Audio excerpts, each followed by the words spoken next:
Good space time, y'all.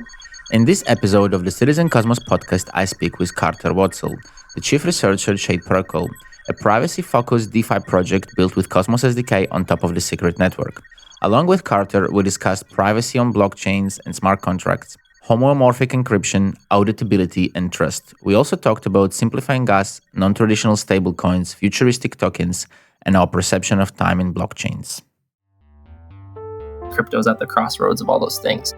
So many times in this space, we lose track of why the technology is valuable. And so why is decentralization so important? What is the problem that blockchain is ultimately solving? Let's get rid of everybody, go into chaos and destruction. That's why we need privacy. There is no difference to the model of government or to the model of the mafiosi.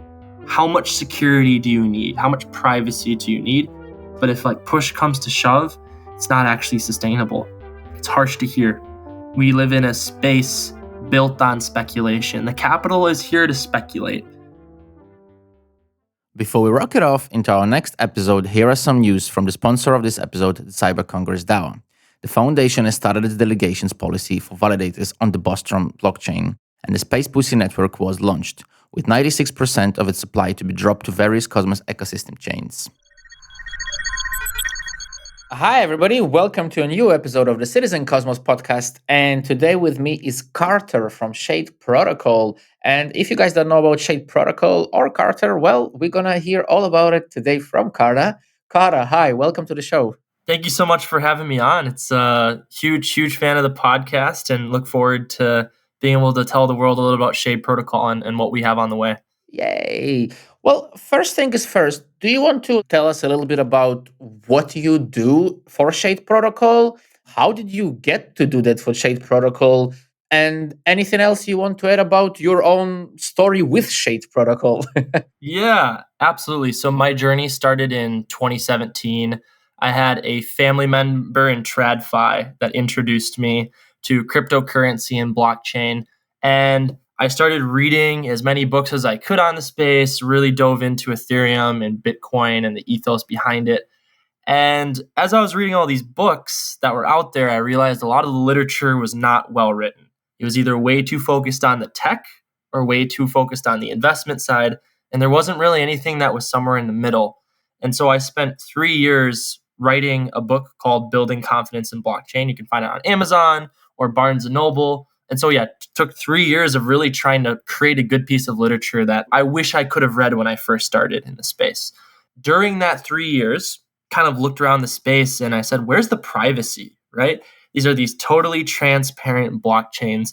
How are we going to be able to integrate back into our everyday lives? How can we have commerce and competition if we don't have privacy like we already do in Web 2? So I tried to find where are people building privacy, and that's when I found Secret Network in the Cosmos ecosystem.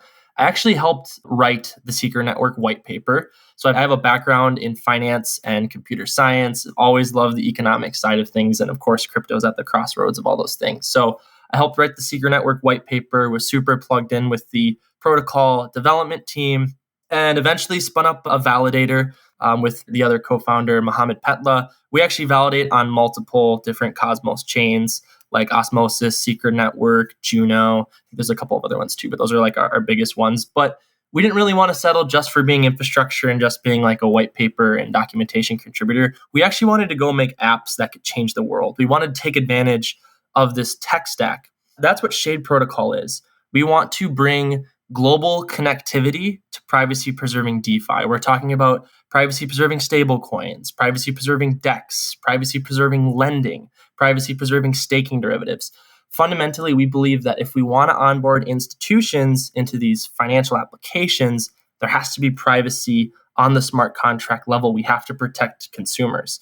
The example I like to give is if I'm running a Web3 company and I want to pay my employees, and I did that on Ethereum, everyone can see how much each person is getting. Or if I'm closing a deal with a contractor, they can see all of those amounts. Or if I'm an institution and I take a massive leverage position on MakerDAO, everyone knows precisely what my liquidation price point is. And so there's a lot of risk to transparency. Now, on the flip side, you also have to have auditability. And that's also what Secret Network offers as well. And we can dive into that. So, anyways, long and short, lead researcher. We closed a $5 million private raise at the end of 2021 to build out the full suite of privacy preserving DeFi products. We'll talk Shade Protocol for sure, but I want to get know more about you first because I like this. This is a cool story, right? This is the kind of stories I like. I'm going to be honest with you. I think a lot of the founders of crypto projects, has been noticed by myself personally that when the person has been through the journey, and I think it's not a discovery I'm making here. I think it's just 101 logic, right? They're kind of more aligned with what is really going on, and that's why I always try to ask for the story and to try to understand where is the guest coming from, and what of their involvement before it. But you mentioned the book, and I also have it written out here. I'm gonna be honest, I haven't read it. I don't know if any of our listeners have. Can you talk a little bit about it? Maybe shill it a little bit, and maybe we will for sure include that in the description notes, like everything else you're gonna mention. But just to say that I'm sure that it will arouse interest. So if you could chill it a little bit, would love to hear about the book. Sure. It's funny because I really don't chill it too. Like the book's doing really well actually organically, which is fun. I understand. But I guess what I'll say is the first half of the book is really like the simplest explanation we can give for blockchain while still giving people like a nuanced appreciation for the tech. So my mom and dad have been able to read it and they're like, this, when I read it, it made sense and I was with you. And like we try to use simplified analogies. And what I really like to laser in on is the attributes of blockchain that make it powerful. So many times in this space, we lose track of like why the technology is valuable. And so why is decentralization so important? What is the problem that blockchain is ultimately solving? Why? I'm going to put you on the spot, man. I want to know the answer. The answer is trust. If you go back and read, David Cham was like one of the original professors that wrote about blockchain, even before Satoshi, way back in the 1970s, 1980s. And the concept was like, can you make a system where two pieces of technology can somehow have a language, a system of communication where we can trust each other without needing a third party intermediary? Can we have truly peer to peer communications? And so right now in centralized organizations, we're forced to trust a counterparty. FTX is a great example of this. We give our funds up to someone else and trust that like they have our best interest in mind. We have to trust a human. But what if instead of trusting humans, we could trust cryptography? We can trust networks and protocols. These things are objective. These things are programmatic. They're automated. And so the irony of blockchain technology is its goal is that it's trustless trust. Like you can trust mathematics, you can trust these economic systems, but that's the problem with adoption. Fundamentally, to get the technology adopted, people have to trust it. And I find that the most ironic thing. The technology is there to solve the trust problem, but people are still learning to trust it. I love this because this is a huge topic of our podcast, of course. And I think a good third of our episodes, in one way or another, are dedicated to discuss those things. And I'm absolutely glad to have you as an author of a book about those things on and to hear your opinion. One thing I will ask, and I love doing this with questions, is what's your opinion? You were talking about trust and, blockchain has enabled us a trustless technology. I loved what you said, a language. To me, that was like music to my ears when you said language, because to me, that is exactly how I see it. But to me, one of the biggest things about trust and blockchains is that people still forget that there is a blockchain in between the people.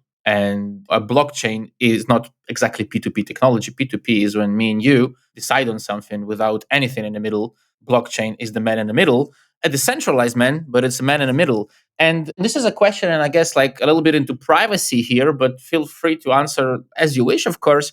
How do we, as normal users, as users who are not able to read code, or maybe we are able to read code, I don't know, depends on the user, how do we learn to trust blockchains? I mean, it's a kind of a paradox, right? It's a trustless technology, but we need to trust blockchains. So what do we do in this case? What do we do here? So I have an answer that most people don't like. And the answer is that it takes time. All of these systems right now are experiments. Even Bitcoin, it's been roughly 14 years at this point. In the time span of humanity, 14 years is not a long time. Ethereum's been around for like 6 years. Like the crypto space, our sense of time is so warped because the technology is iterating so quickly and builders are sprinting ahead and trying to get to this end state. But fundamentally, what I believe will happen is we're going to have a subset of protocols that are going to be here 3 decades from now. They're going to be here for 5 decades from now. And every single year that ticks by is proof to the people that can't read code that, like, hey, a lot of people are using this. It works really well. It's fast. It's fluid. These apps make sense. This makes my life easier. I feel more empowered. So I think that's the hard answer. This stuff is going to have to just take time to prove itself. And everyone trying to jump in right now, you're still an experimenter. It's interacting with these new apps. The UI UX is not super simple compared to something like a Venmo like experience. And I think that it's just the tech on top of just like time improving. I think we'll also see professionalism in the space also continue to increase. So like the first people that jumped in the last 5-6 years with the ICO boom, there's lots of fast money. People are sprinting through trying to create products. There's a lot of flash in the pan. How do we attract users? But the real sign of really solid products is the maturation tied to the user experience, such that like when your mom and dad come in and use it, it's not like, what the frick is these 8 different buttons? This is confusing. And I think like the bridging experience in crypto will continue to improve. The mobile experience, we're still so early on the mobile side of things with crypto. There's such a long ways to go on that front compared to Web 2. So in summary, why do people not trust it? Because we haven't really, the key variables is that the tech isn't proven and the UI UX doesn't tell people that they're safe. And I think both of those things will improve with time. For sure, time heals everything, even if you're heartbroken. No, I'm joking, of course. Not only heartbroken people. This was a side joke. Well, you didn't mention it, but you were like hinting towards adoption. And I'm going to, again, go like this. For everybody who's not seen, I'm just being cheeky, right? With Carter and asking him questions from the side. You kind of talked about adoption. You talk about mom and dad. And, 2 things come to my mind when I hear about those things. And one is, well, first of all, our mothers and fathers. A lot of people are like, oh, crypto is not adopted because my mom can't use it. Oh, Jesus, people, your grandparents, not about yours specifically, but in general, have used punch cards to code. Believe me, what we see now is much more UI friendly than what it was before. Second thing, which I do, and this is the question about adoption. In your opinion, because I hear different opinions, in my personal opinion, adoption has happened. Everybody knows what a Bitcoin is, literally, not just in Europe, not just in America. You go to Latin America, to Africa, I've traveled, I've asked people to Asia. People know what it is. The adoption usage hasn't happened. Adoption, that people, okay, it exists. We might not trust it for the reasons you just said, right? But that has happened. And my question is, do you think adoption has happened in your opinion, or do you think adoption is only when everybody will use it? And that's what you will say adoption is. When I joined this space, I had a vision that I would be able to go to any coffee shop and buy coffee with crypto. I had a vision that these smart contracts would fundamentally replace services in the finance sector. And I think to date, a large percentage of crypto has purely been speculation. They're vehicles for speculation. And to be honest, the reason Bitcoin is known so well is not because someone came to me and said, hey, dude, you got to use this Bitcoin thing. It's way easier to like pay for your rent or buy groceries. That's not why we discovered the tech. Most people, they discovered the tech because they heard, did you hear that Bitcoin went to 22K? Did you hear Bitcoin went to 40K? And until people are discovering the technology because it actually impacts their lives beyond just being a vehicle for financial speculation, until we've reached that point, we haven't achieved adoption. And the reason I believe we haven't achieved adoption, there's a couple things. One is the gas user experience. The concept of like, in order to pull off a transaction on certain like blockchain, like in order to use an app on some other blockchain, like I have to have the underlying gas token, right? I think that's like so much friction for most normal people, like that problem has to get solved. I think that's problem number one with a lot of these apps, it's like gas. Problem number two is privacy. There is a reason crypto hasn't bridged back to commerce. It's because you need some form of auditable privacy. I should be able to go to a cashier, buy a hot dog with crypto, and the cashier shouldn't be able to check a block explorer and be like, I know how much money that person has in their crypto wallet. That's a security risk. That's a real world tangible security risk.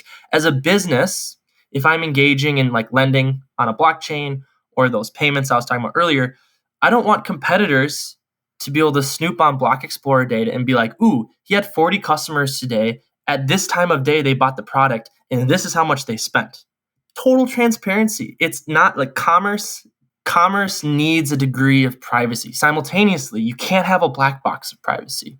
You can't have so much privacy that you're incapable of being audited by a government. Total privacy can lead to nefarious things, right? In terms of how crypto is used, with like money laundering and those types of things that these regulators are rightfully concerned about. I believe the end game, in order to achieve adoption, would be a world where I'm on some blockchain, I have encrypted transactions, encrypted app interactions. When my auditor comes to me and says, hey, I need to look at your transaction history, I can hand them something like a viewing key. They can decrypt, they can see all of my stuff, but my neighbor can't see all of my transactions. My neighbor can't see my crypto balances. I'm sorry to cut you out there, but I want to get into this. Is a good conversation. I like it. That wouldn't stop the auditor from sharing that information with anyone that he wants to. Okay, that would be not following the code of conduct, but if he wants to, he can share it, right? There's truth to this. And so this is where there's a really interesting trade-off. So I always like to say that privacy and sovereignty are intimately intertwined. And what I mean by that is until you hand over the keys to your data, you're in full control.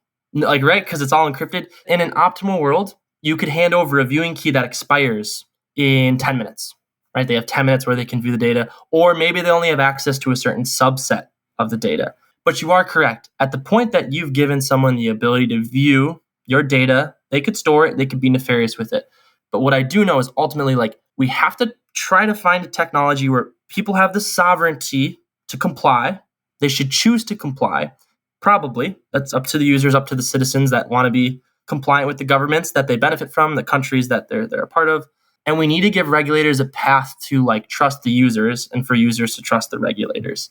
And I think we at least need to get the tools in place to do it. Fundamentally, as you've pointed out, whenever you relinquish control to someone else, custody of anything, you're trusting that actor. And it's a fair observation. I really like your comment of it's by choice. Privacy is a choice. And if I choose to hand over my viewing key or any other, so to speak, key to anyone, of course, I know that I'm making the choice. I like that answer. But you mentioned regulators. I mean, again, comes to mind, but isn't it kind of easier to get rid of the regulators? I mean, the last 5,000 years, I really have not heard one person stand up and say, hooray to the regulators. They really did a good job. I love my government. Really love them. And, it's kind of never happened. I mean, it's a kind of a double-edged sword. For a lot of people, privacy, they straight away go into the extreme of, okay, if I'm private, that means there is no regulators, no governments, pure, I don't know, chaos, destruction. I'm not saying anarchism on purpose because that's got nothing to do with chaos and destruction. But on the other hand, I guess what you're talking about, and correct me if I'm wrong, isn't that you're talking about, okay, we need privacy by choice. And if somebody wants to be private, they should be private. I mean, I'm kind of the first person, to be honest with you. Let's get rid of everybody, go into chaos and destruction. That's why we need privacy. But I guess you're more referring to the privacy by choice, not about having privacy and hiding everything from anybody.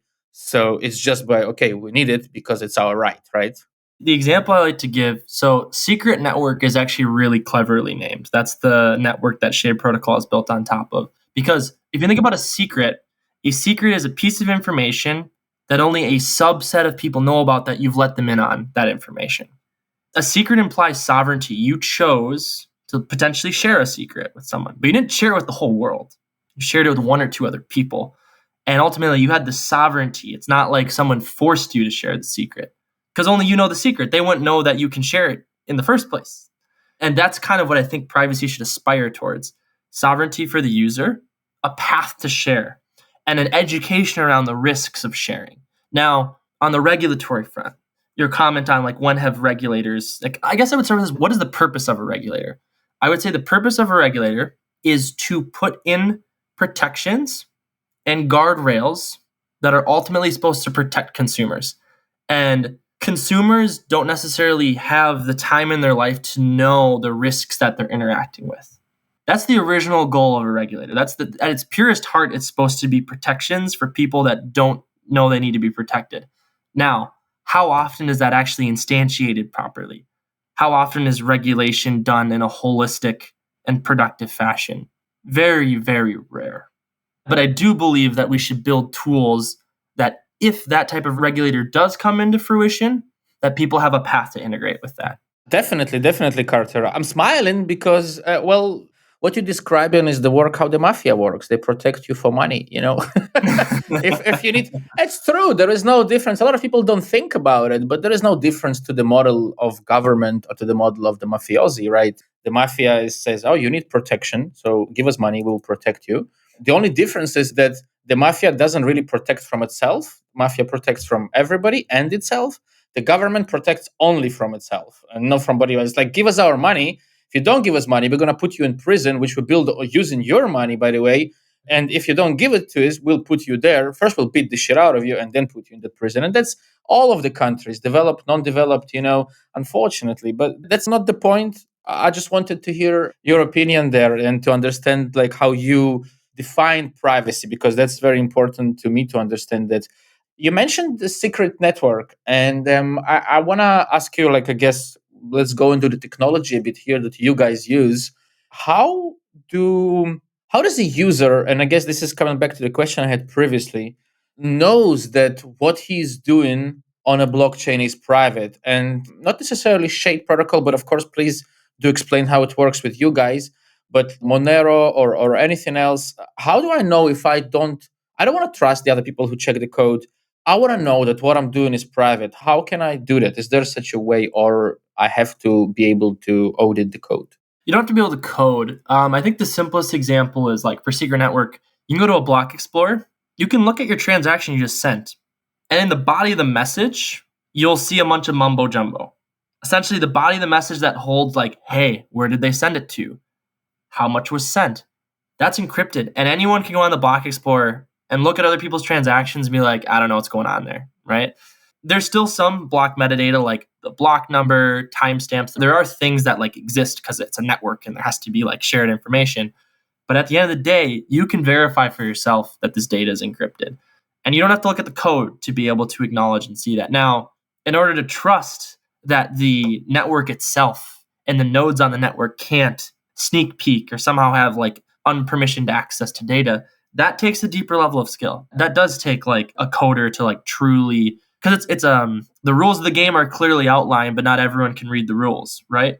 Being able to read a block explorer is kind of watching the game and seeing the outcome, but you don't know the rules that define the game, if that makes sense. So you can get halfway there, just not with as much nuance and depth as if you could actually read the rules themselves. Absolutely agree. Again, I guess this is going to be the same question, but I'm going to go to another one. In your opinion, are the privacy sort of field or the privacy readiness? I don't know if I'm putting it correctly, of course, I'm probably not in terms of English, but how's it looking right now? I mean, the blockchain, and to what extent are blockchains private today? To what extent a user can be sure that what he's doing is private? I mean, you already said that it's not, but there is there is Monero, there is other projects out there. How safe is it normal? How am I and an average user? And how often do we use privacy instead of thinking we use privacy? It's pretty bad out there. I've talked with folks from Chainalysis. I've talked with employees from Chainalysis behind closed doors. If you're on a public blockchain, you can't hide. You're in a desert, perfectly flat. You can't dig a hole really. You can't fly away. Like, it's all there, transparent. You're competing against extremely intelligent programming that draws a correlation between exchanges and wallets and app interactions. I always like to tell people, like, every time you make a Google search, you're up against incredible artificial intelligence. It's a completely unfair fight. People don't even know. It's not an even playing field with what you're up against. And totally transparent blockchains are similar in that sense. It's all there. You're naked. And first off, I want to say that I'm a firm believer in supporting all the different types of privacy. It's going to be a spectrum eventually. It's going to be a full spectrum all the way from black box to like maybe less secure but more compliant. There's going to be a full range that emerges. And for now, I support privacy in all of its forms because right now we just don't have it in blockchain and crypto. So that's my starting point. It's like, I support it. There's going to be trade-offs. There's going to be a spectrum. What's unique about Secret Network is that it's encryption on the smart contract layer. So things like Monero and Zcash is purely transactional privacy. That means A to B is obfuscated. With secret network, it's not just transactional privacy, it's also app interactions. So if I go and swap the metadata tied to trading from A to B, if I did that on Uniswap, Chainalysis could look at that and be like, I can see all the parties interacting with this pool. I can draw correlations. Something like on Shade Protocol with ShadeSwap, your trades are protected. Your lending positions are encrypted. Your stablecoin transactions are encrypted, right? So that's the fundamental difference. Why Secret Network is special is back in 2016, a group from MIT set out to say, can we do more than just transactional privacy? And we went on mainnet in 2020, and we've been live for 2 years, and really no other network that I've seen has live privacy preserving smart contracts. It's been 2 years. We're still kind of waiting to see that. Secret Network doesn't claim to be the king of privacy in terms of transactional privacy. I trust Monero's privacy more transactionally. But in terms of proof of concept and pushing the boundaries of what I call functional privacy, Secret Network really is a trailblazer, in my opinion. What about Dero? I know they're not in mainnet yet, but I didn't believe they were going to build it. Sorry to the Dero folks out there, but I've been watching that for 4 years, and I was like, wow, they actually really did manage to build something. I was like, oh my God, it works. Yeah, so Dero is an interesting one because Secret Network uses hardware level encryption. Essentially, all the nodes on the network are running something called secure enclaves. They're all essentially the decryption happens inside this enclave, and the nodes themselves can't even look inside of this hardware level environment. So the trust assumption that Secret Network makes is tied to hardware, and Secret Network's actually migrating away from hardware level encryption and is going to be heading more towards a combination of fully homeomorphic encryption with hardware level encryption. We actually want to combine the best of both worlds because they both have their own trust assumption. And to my knowledge with Dero, I believe they've achieved homeomorphic encryption, but not fully homeomorphic encryption.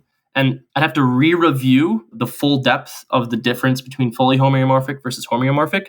But we'll just say that fully homeomorphic encryption is the holy grail. If you can achieve that end state, it's really hard to get there with something that's also computationally efficient and scalable. It might be something where you make one transaction and it takes 10 minutes for it to go through because everyone computing that computation, it's so computationally complex.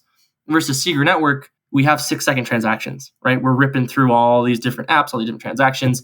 And I believe what we're going to have one day is a bunch of different privacy preserving blockchains with different trust assumptions, different use cases, and different speeds and performance and scalability. And all of them should be able to talk to each other.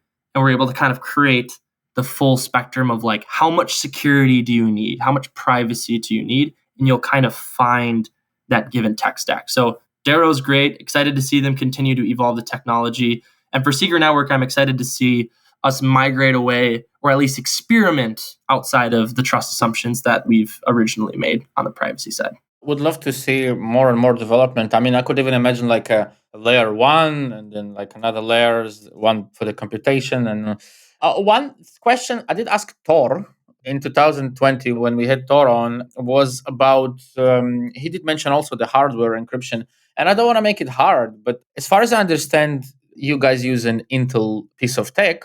And as far as I'm aware, Intel hasn't been the best friend of privacy, especially, if we're talking about like chips and burning chips on motherboards and stuff like that. So you did say already that in your opinion, right now, anything goes. We have to cut some corners. But the question is about the future. In the future, are you guys like still planning to work with that? And even though that's partially like out there, it's not open source, of course not. But or is Secret got other plans and Shade Protocol included to ditch that? Yeah, so the way I like to think about this is the difference between maybe like an engineer and a mathematician. A mathematician strives for purest solution, proofs, theorems, permanency. An engineer strives for a functional product that solves a solution, and they have a model. And when you have a model, you're inheriting the assumptions of the model. And so the way I view it is like fully homeomorphic encryption is the mathematics that we're trying to achieve. That's like, man, if we can get there, we're going to have mathematical proof that we're fully safe. But in terms of engineering, terms of getting something to market. Trusted execution environments, whether it's from AMD or from Intel, are incredibly useful products. These are flagship products for these institutions. They use it all over the place. So if these trusted execution environments break, they're losing billions, right? Like, because they have huge clients that aren't blockchains that are also trusting the privacy of the tech. So there's a lot at stake for them. We're inheriting the assumption of, hey, we have to assume the hardware is safe. It's a big assumption. We'd like to eliminate that assumption, but it's an extremely useful assumption to hold because if it stands true, you have this very scalable, very performant private blockchain. And so, like I said, I'd like to achieve a world where we don't have to just trust the hardware, where we can have some sort of key rotation schema that combines fully homeomorphic encryption, working with hardware level environment. And that would be the beautiful mathematics plus engineering solution that gives you the promises of mathematics with the scalability that we all need to have an actual functioning blockchain. You mentioned UI UX before when we were talking about adoption and about other things. And what stage, in your opinion, because obviously Shade Protocol is a DeFi protocol, right? Not just a privacy protocol, it's also DeFi.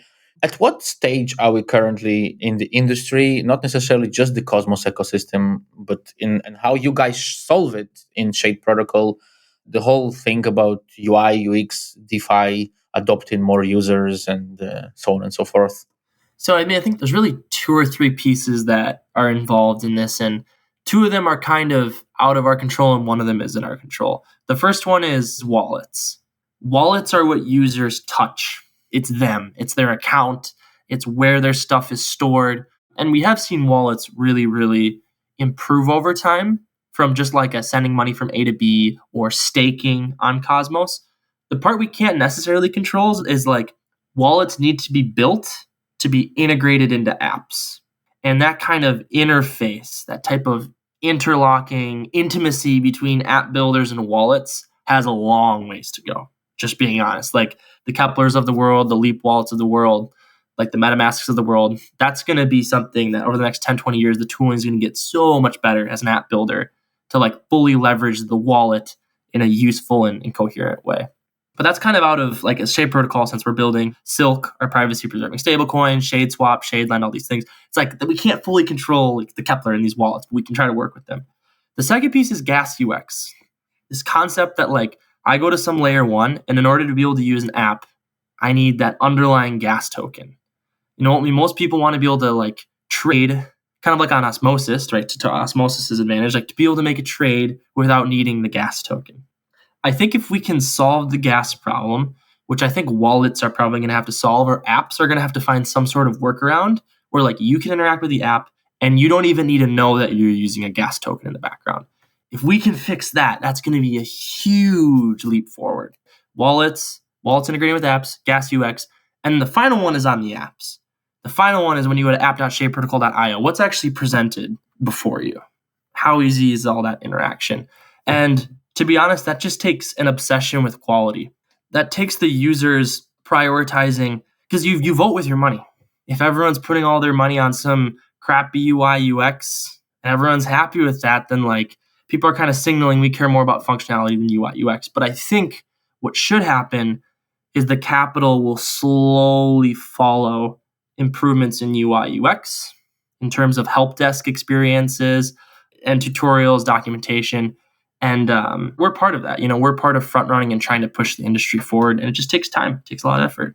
Could you a little bit talk about the differences between Silk and other privacy preserving stablecoins? And what is exactly a privacy preserving stablecoin for somebody out there? And how does exactly Silk work in this case? Absolutely. So Silk is privacy preserving for transactions. So you can send it from A to B and you're going to have that metadata obfuscated versus if you have something like DAI or Frax or USDC, when you make a transaction, all that information is totally publicly transparent. So that's the starting point. Silk is private. Silk is also stable, right? A lot of stable coins, like other privacy preserving tokens like Zcash and Monero, they fluctuate in value. People are very speculative on them. They do not have the economic levers designed to keep them at a target price, like a stablecoin. And so we believe that you need more than just privacy. You need stability. You need to have something that can function as a medium of exchange that's stable and not subject to all the volatility of crypto. And so that's the goal of Silk, to be used in everyday commerce and to be private. Now, the really interesting thing with Silk is what it's pegged to. Everyone keeps pegging things to the dollar over and over and over again. And how can you claim that we're building a decentralized future if our decentralized stablecoins are pegged to a centralized monetary system, right? And so this is the final attribute of Silk that makes it unbelievably fascinating and differentiated. Silk is pegged to a basket of global currencies and commodities. So we have all these different currencies selected. We also have gold and Bitcoin included. There's a weight tied to each one of them. And when you summate across them, you then have this target peg that's slowly moving over time. And all the stability mechanisms are tracking that basket. And the net result is that if you hold Silk, you are essentially in a perpetual hedge against global volatility and inflation. It's the equivalent of like holding an index fund in stocks, but this is the currency version. And so we believe that Silk will be an interoperability hub between global currencies. It'll be used everywhere in commerce, and it will have that privacy and performance. How are you planning to make it usable and especially explain it to people? Because in 2016, we had an experiment where in one of the networks we were launching, the stable coin was tied to 1 milligram of gold, I believe. It was gram or milligram, I don't remember. I think it was milligram because 1 gram was a bit expensive. And it wasn't easy to explain it to people, even though it sounds like, oh, I mean, what's the difficult part here? Now we're talking about a basket of things, including Bitcoin, including gold, you said. How are you guys managing to explain it? Bringing back mom and dad now, from the beginning of our conversation. How do they understand it? Absolutely. So I'll actually pose a question for you. What was the name of that stablecoin? It was GBG, Golos back gold. It was 1 milligram of gold baked in Golos tokens, which were the tokens of the network. So imagine if it was be like 1 milligram of gold back in secret tokens or whatever. So as a word, do you think your parents know what GBG is? I hope not, because it was a Russian audience, so they definitely didn't know what GBG was. No. Do people know if I asked my parents what UST is as an acronym, would they IST, USK, DI, FRAX? No, I don't think so. No. Acronym. Do you think they would recognize the word silk? Well, the first thing I would think of Silk would definitely not that it's tied to a basket of world currencies. I would recognize the word Silk, but but I see where you're getting it, and I like it. I like it a lot. So a lot of thought was put into this word because silk has global significance. It was involved in trade in Asia, in Europe, in Africa. Silk is something that flows. It inherently sounds smooth, kind of fast, kind of premium. And so, even actually, if you look at the Silk logo, it's a circle, and there's a little kind of U shape in the middle of it. And Silk is interesting because stablecoins have to represent stability. And so, if you look at all the other stablecoins out there, you'll notice that they have jagged edges on the logo. So, Silk's logo actually has to solve a problem where we're supposed to represent fluidity, but then you also need to represent stability. And so, Silk has this middle section it's fixed to the outside edge, and it's connecting 2 points. So it represents, a transaction, a river, a trade route in the middle. Long and short, without me falling down this rabbit hole too much, I believe that the naming component will be one of the strongest advantages of Silk. That we were brave enough and bold enough to use a word that everyone globally recognizes. You're not buying some weird 3-letter acronym. You're buying Silk. They don't need to fully understand I'm holding this very complicated basket of global currencies and commodities. I think what will happen is the first subset of users, the first 10 million people, will know, hey, I'm hedged against inflation and volatility. That's why I hold Silk. I think the next 90 million people will hold Silk because they know their friends are holding Silk. And that word gains traction. It gains, just like Bitcoin as a word gains reputation over time. How many people actually know how the internet works? But how many people use it? How many people know how Bitcoin actually works, but how many people use it? And I believe if the utility is apparent enough, if the brand is apparent enough, then after we onboard that first 10 million, it's a network effect. And network effects are the strongest thing you could ever achieve. So long and short, we still have to solve the education for that first 10 million. We still have to make it very clear what the attributes are, But I think a lot of stablecoins suffer from a brand problem. They suffer from not being attached to something in our real world that people already understand. And that's what we're really going to be leaning into. We'll see how well it works. But to your point, of course, it's an uphill battle. It's the most absurd uphill battle to create a currency from scratch and to get millions of people to trust it, get millions of people to use it. We are up to the task. I'm loving the optimism with the 100 million users. I like it already. This is good. Something to pay attention to, of course. And we had this interesting discussion, well, partially discussion on the liquid staking debate thing we did. And I guess this is a lot about DeFi. And this is something I would love to hear your thoughts here. What is your idea about occurrence of value inside of a protocol? I mean, a lot of the times we look at a protocol or a token or anything else, and it seems that the only value it occurs, sometimes it's not even fees. Sometimes it's just inflation, and it's, well, not monetary supply, sorry, rather to speak, right? Inflating the monetary supply and hence paying out rewards. And sometimes we don't even have fees inbuilt into protocols, let alone other things that we can think about. So the question is this: in your opinion, what is the way for DeFi protocols to move in order to attract more real value to the underlying tokens that are in those protocols? Value comes from providing a service, fundamentally. To have real sustainability for a protocol, you need to be consistently providing a service beyond just, I'm giving you a portion of inflation. What problem are you actually solving for users? I think lending products do a great job with this. They essentially allow you to do more with your collateral. I get to lever up on my collateral, get to mint out this liability in the form of a stable coin. I'm in a leverage position, but the protocol empowers you to do that with your assets without having to like give you some inflationary reward, right? It's just a genuine good service. The lending and the borrowing. People are, borrowing out their assets. People earn yield as the person lending, and the borrower gets to go and do something valuable. These are all real, genuine financial services. I think decentralized exchanges will eventually get there.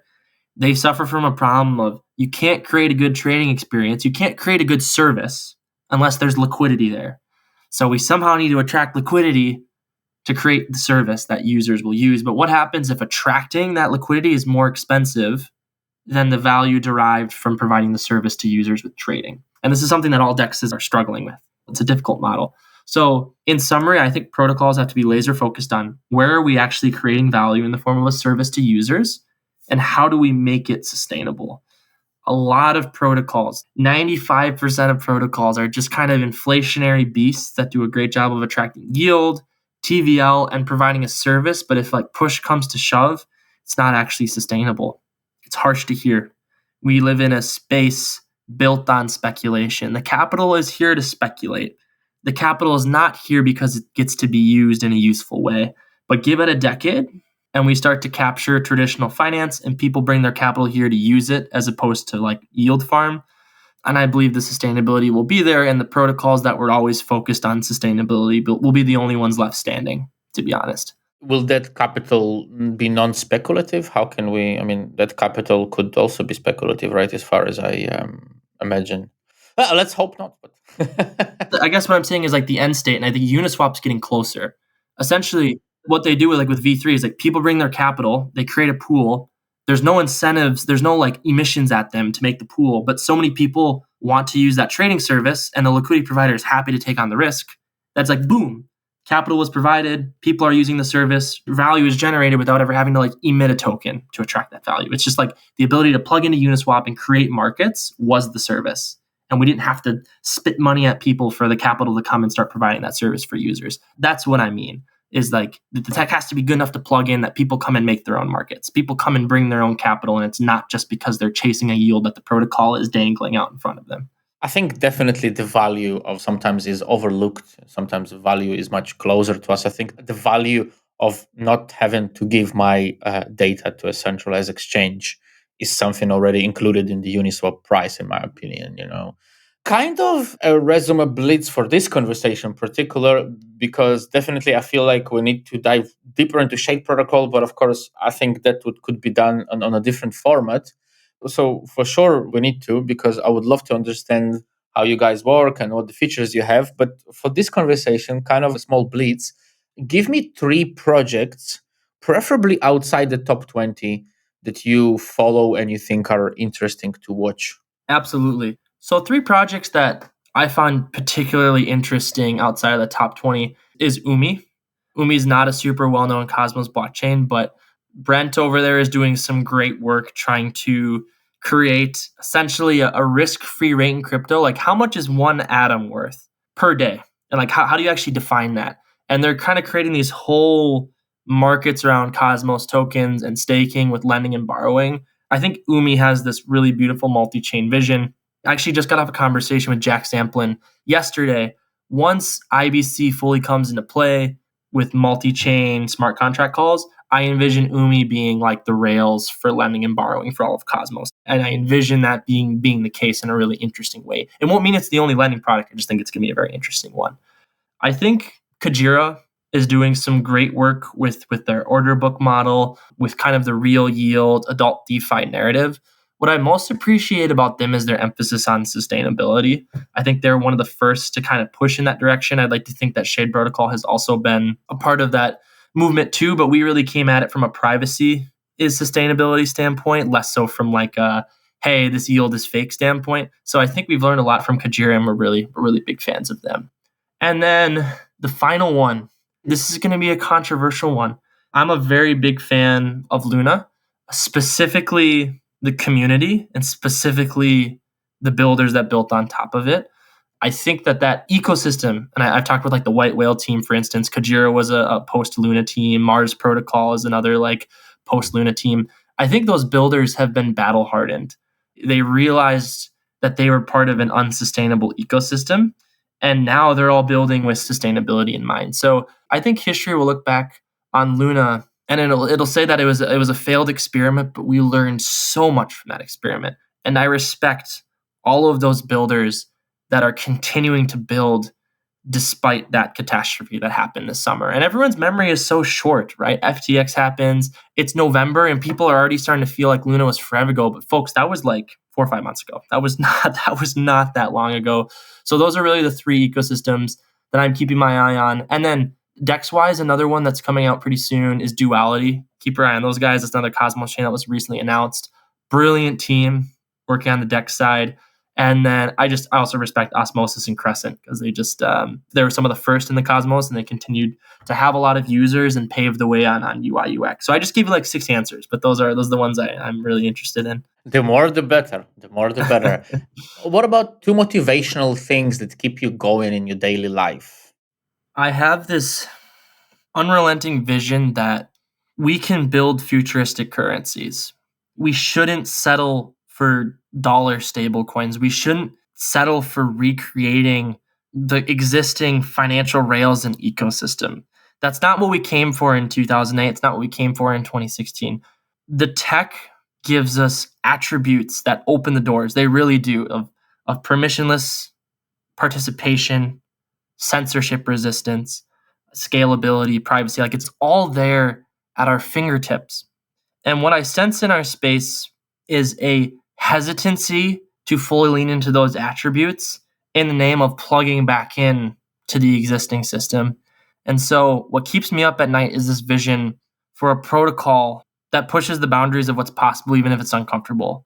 And I think Silk with privacy, decentralized collateral, this decentralized peg, it's so radical. It is the most absurd thing I ever could have dreamed of. And we're months away from kicking off that experiment. And we might fail. Like Shade Protocol, I think we're 30 plus builders across all the different teams. We might go out there and in a year, we close up shop because the liquidity didn't come, the apps and products didn't get adopted. But what I know in my heart of hearts is that what we're trying to do is so radical and that we will have pushed the needle forward for the next builder, for the next youngster to come along and look at what we're doing and say, hey, they were 80% of the way there and I'm going to take it 100% when I go and build my protocol. And what keeps me motivated is like, I know there's other builders out there that are hungry to keep pushing the envelope even if we fail. We all understand these are experiments, but it's going to take the continued bravery and courage of builders to not settle. And that's what keeps me up at night. It's 2 things. It's the what if. What if we could actually pull this off? What if we could actually build something with as much adoption as Bitcoin, but with privacy and with stability? what would that do for the world? What would that unlock? What if we can actually pull it off? And then the second piece is, of course, is like, how can we push the needle forward? Even if we fail, how much can we help the space and move the ethos forward? And I hope as community members and as users and as consumers, people make the decision to park their capital in protocols, pushing the boundaries. Of course, there's risk involved. But yeah, that's my answer. And the final one, give me one person, doesn't have to be a crypto person. It can be a book, it can be a GitHub account, it can be a Twitter account, it could be a Medium account that you recommend people to read or to follow. I would definitely say follow Guy Ziskin on Twitter. He's like one of the original privacy founders.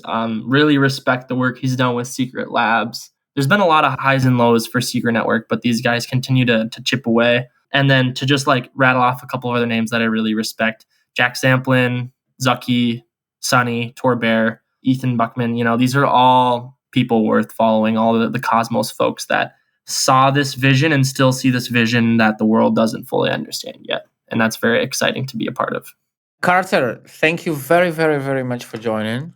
I hate time because it's too quick. Carter, thank you very much for finding the time to answer, joining us, and thank you everybody else for listening and tuning in. Thank you so much for having me on. It was awesome. Bye. Bye. This content was created by the Citizen Cosmos Validator. If you enjoyed it, please support us by delegating to Citizen Cosmos and help us to create more educational content.